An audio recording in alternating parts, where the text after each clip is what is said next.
بسم اللہ الرحمن الرحیم۔ السلام علیکم ورحمۃ اللہ وبرکاتہ۔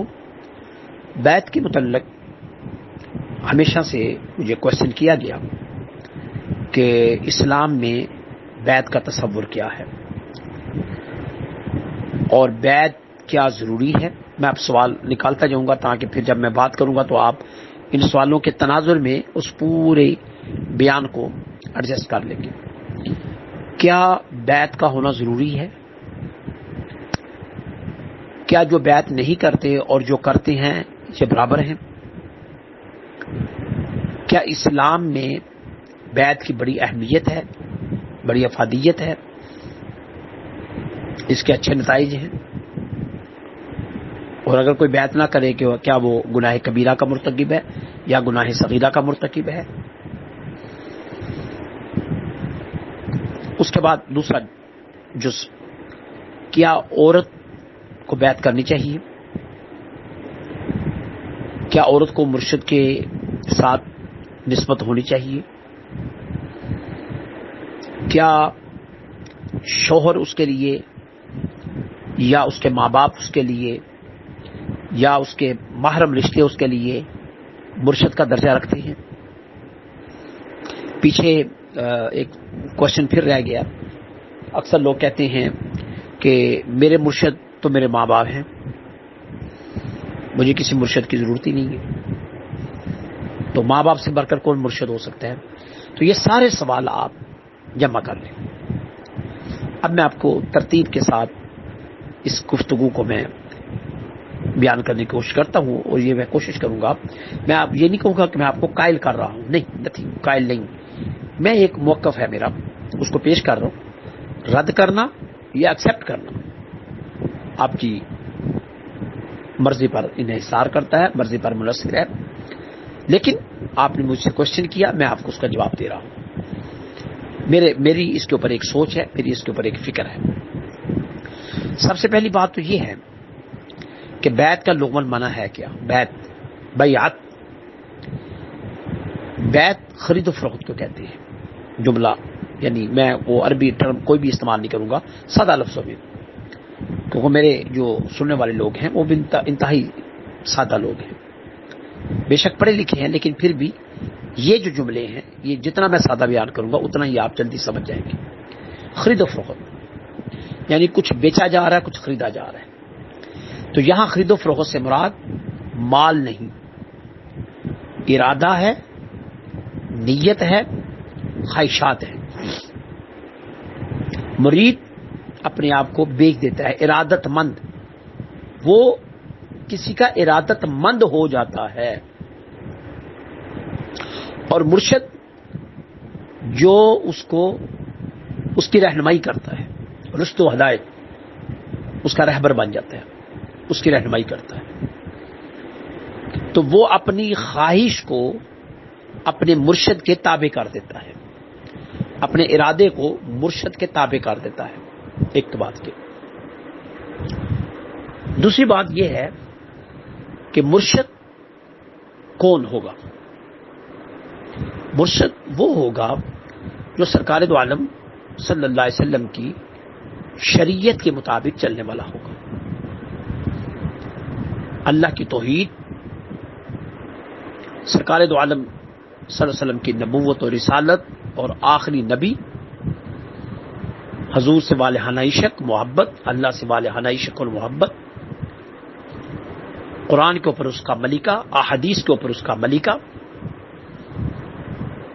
اور دور حاضر کے حالات کے اوپر اس کا ملکہ، تب وہ ایک اچھا راہبر بن پائے گا کہ وہ اپنے چاہنے والوں کو، اپنے ارادت مندوں کو اچھے طریقے سے ان کی رہنمائی کر سکے،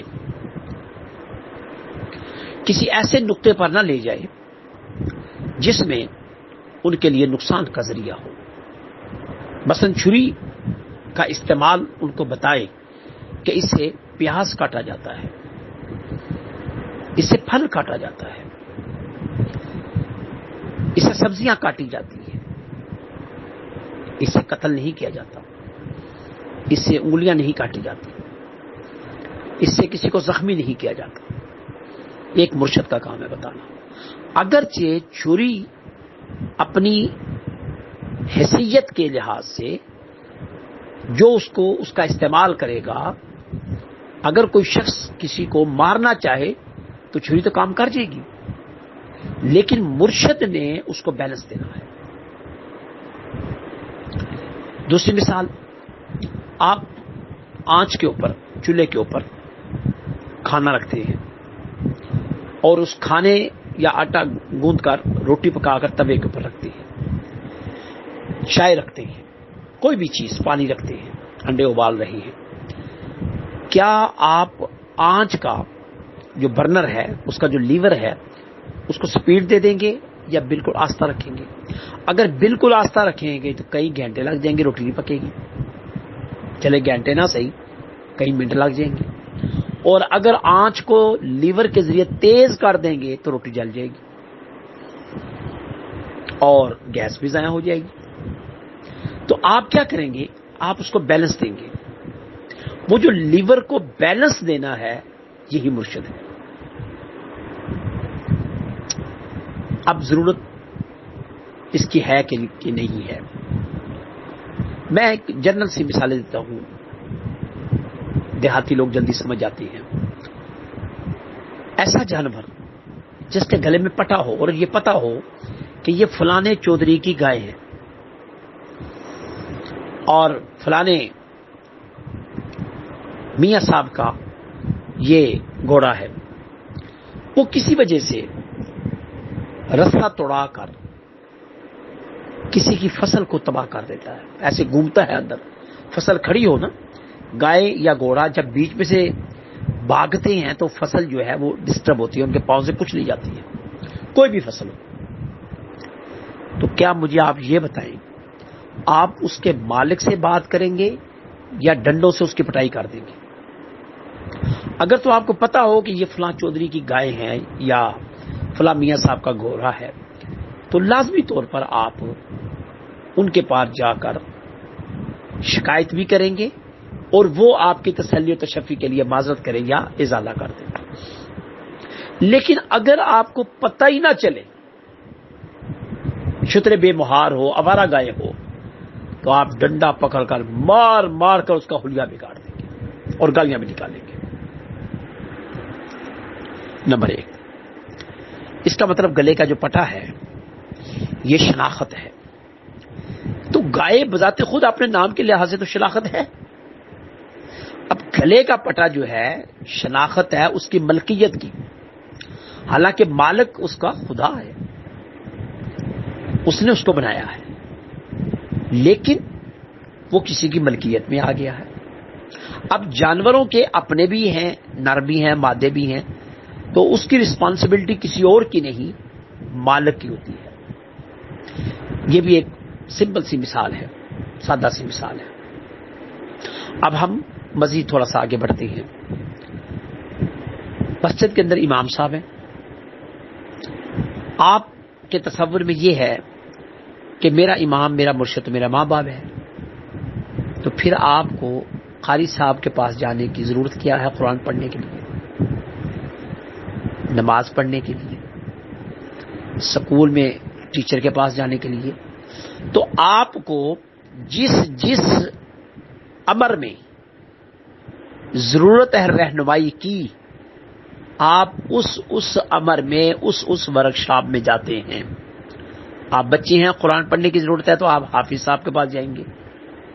آپ تھوڑے سے بڑے ہو گئے ہیں، نماز پڑھنے کی ضرورت ہے تو آپ امام صاحب کے پاس جائیں گے. آپ تھوڑے سے اور بڑے ہو گئے تو آپ کو سکول کی ضرورت ہے تو آپ ٹیچر کے پاس جائیں گے. تھوڑے سے اور بڑے ہو گئے، آپ کو کالج کی ضرورت ہے تو آپ پروفیسر صاحب کے پاس جائیں گے. تو یہ سارے، آپ مزید آگے چلیں گے، انجینئر بن گئے تو آپ کو ایک بہترین انجینئر چاہیے جو آپ کو پریکٹیکل کرائے.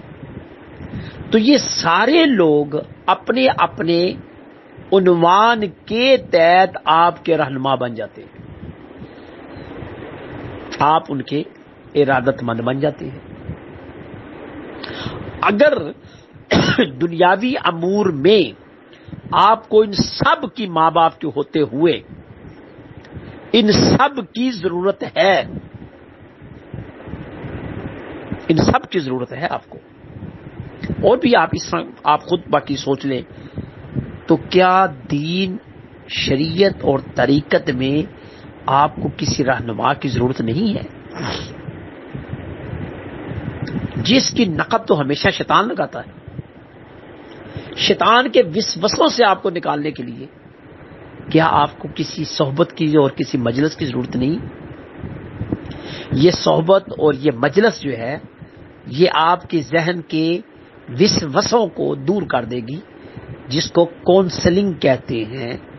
ماہر نفسیات یہ کہتے ہیں کہ یہ بندہ نفسیاتی مریض ہے، آؤ ہم اس کی سائیکالوجیکل کونسلنگ کرتے ہیں، اور ہم کہتے ہیں کہ آؤ ہم آپ کی ریلیجیس کونسلنگ کرتے ہیں۔ تو ریلیجیس کونسلنگ کیا ہوئی؟ وہ یہی ہے کہ روحانی طور پر آپ کو بتایا جائے، تب آپ کو تسلی اور تشفی ہوتی ہے، اور آپ کو ایک امید، ایک ہوپ، ایک تکلیف سے گزرنے کا رنگ اور ڈنگ یہ صرف ایک مرشد ہی آپ کو دے سکتا ہے۔ اب بھائی میں واپس آ جاتا ہوں، یہ ایک جنرل سی باتیں ہیں۔ کیا قرآن میں بیعت کا تصور ہے؟ بالکل ہے۔ قرآن میں نبی علیہ الصلوۃ والسلام سے لوگوں نے بیعت کی، کفر سے اسلام کی طرف آنے کی بھی بیعت کی، اسلام میں رہ کر کسی ایک معاہدے کے اوپر کاربند رہنے کی بھی بیعت کی، کفر سے اسلام کی طرف بیعت کرنے کے لیے جنرل مثالیں ہیں، جب بھی کوئی اسلام قبول کرتا تھا تو وہ آ کر بیعت کر کے مسلمان ہوتا تھا، اور مسلم سے کسی ایک معاہدے پر بیعت کرنے کے لیے تو وہ کئی بیعتیں ہوئی، جیسے بیعت رضوان ہے، مشہور ترین بیعت ہے۔ کئی مقامات کے اوپر آپ صلی اللہ علیہ وسلم نے دیکھا کہ ظلم کی انتہا ہو رہی ہے تو فرمایا کہ آؤ اس معاہدے پر بیعت کرتے ہیں کہ یہاں سے اس وقت تک ہم نہیں ہلیں گے جب تک ہم دشمن کے اوپر غالب نہیں آ جائیں گے۔ تجدید بیعت بھی ہوئی ہے کہ پرانی بیعت کو ریویو کرنے کے لیے، ٹیون کرنے کے لیے بیعت بھی کی گئی۔ یہ ایک کوشچن ہو گیا مردوں کے لیے۔ کیا عورتوں نے بیعت کی؟ جی بالکل کی، عورتوں نے بھی بیعت کی۔ حضور علیہ الصلوۃ والسلام کی بارگاہ میں عورتوں نے بھی بیعت کی، آ کر اسلام کی بھی بیعت کی، اور اسلام میں آنے کے بعد مختلف عادات سے بچنے کی بھی بیعت کی، اور یہ بھی بیعت کی کہ ہم آپ سے وفادار رہیں گے۔ تو بیعت کا جو تصور ہے یہ پیغمبر مصطفیٰ صلی اللہ علیہ وسلم کا ہی طرہ امتیاز ہے۔ اس کے بعد صحابہ، جب حضرت ابوبکر صدیق رضی اللہ عنہ خلیفہ بنے تب بھی بیعت ہوئی، سب نے کہا کہ ہم آپ کی خلافت کو تسلیم کرتے ہیں، یہ بھی بیعت ہوئی۔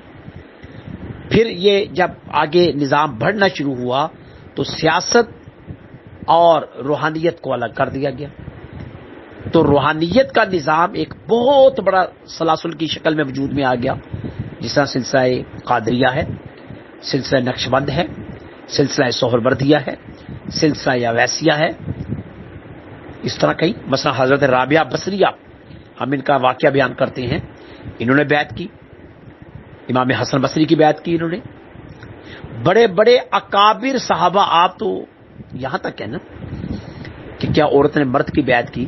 میں تو آپ کو یہ بھی ریفرنس انشاءاللہ آنے والے وقت میں وہ تحریریں میں سامنے لا رہا ہوں کہ مردوں نے عورت کی بیعت کی ہے، یہ چیزیں بھی موجود ہیں۔ فرق یہ ہے کہ ہماری سوسائٹی میں اس چیز کو پسند نہیں کیا گیا، ہماری سوسائٹی نے یہ پسند کر لیا کہ ہماری بچی ڈاکٹر بن جائے، ہماری بچی انجینئر بن جائے، ہماری بچی بینکر بن جائے، ہماری بچی استانی اور معلمہ بن جائے، ہماری بچی حافظہ یا قاریہ یا عالمہ یا مبلغہ بن جائے، ہماری بچی استانی کہلوائے، ہماری بچی کسی بھی فیلڈ کے اندر جائے اور جا کر وہ ڈیلنگ کرے۔ اب تو یہاں تک آ گیا ہے کہ ہماری بچی ٹیلرنگ کرتی ہیں اور مردوں کے کپڑے سیتی ہیں، ہماری بچیاں جنرل سٹور چلا رہی ہیں، ہماری بچیاں ڈپارٹمنٹل سٹور چلا رہی ہیں اور مردوں کو ڈیل کر رہی ہیں. کیا آپ کہیں گے کہ وہ عورتیں غلط ہیں؟ کیا وہ بچیاں غلط ہیں؟ ہماری بچیاں ایجوکیشن حاصل کر، یہ میں مسلمانوں کی بات کر رہا ہوں، پھر خصوصاً بالخصوص پاکستان کی بات کر رہا ہوں، ایک پوری دنیا کے اندر کی میں بات نہیں کر رہا کہ یہ چیزیں تو اب سعودی عرب کے اندر رائج ہو رہی ہیں. ضرورت محسوس کی جا رہی ہے کہ ہماری بچیاں ڈرائیونگ کر رہی ہیں، بلکہ آپ کے علم میں یہ بات بھی آئے گی کہ کئی ڈرائیونگ کلاسیں یا ڈرائیونگ سکھانے کے لیے ہماری بچیاں آگے آ گئی ہیں جو کہ خواتین کو ڈرائیونگ سکھا رہی ہیں. ڈرائیور کی سیٹ پر بیٹھ سکتی ہیں، بینک مینیجر بن سکتی ہیں، اسٹیٹ بینک کی گورنر بن سکتی ہیں، پاکستان کی قومی اسمبلی کی اسپیکر بن سکتی ہیں، سینٹ کی چیئرمین بن سکتی ہیں، ملک کی وزیر اعظم بن سکتی ہیں، الیکشن لڑ سکتی ہیں، ووٹ ڈال سکتی ہیں. یہ ساری وہ کیا چیزیں ہیں؟ اب آئیں سب سے حساس مسئلہ، یعنی ہم کیوں اس بات سے ڈرتے ہیں کہ ہم یہ سمجھتے ہیں کہ محرم اور نامحرم کا کنسیپٹ آ جاتا ہے. جی کیا وجہ، آپ کیا سمجھتے ہیں کیا وجہ آتی ہے؟ یہی وجہ ہے کہ سیکچول میٹر ہے کہ مرد اور عورت کے درمیان سیکچول انٹریکشن ہے. تو اگر آپ اس چیز کو حیا کی شکل دے دیں، غیرت کی شکل دے دیں، عزت کی شکل دے دیں،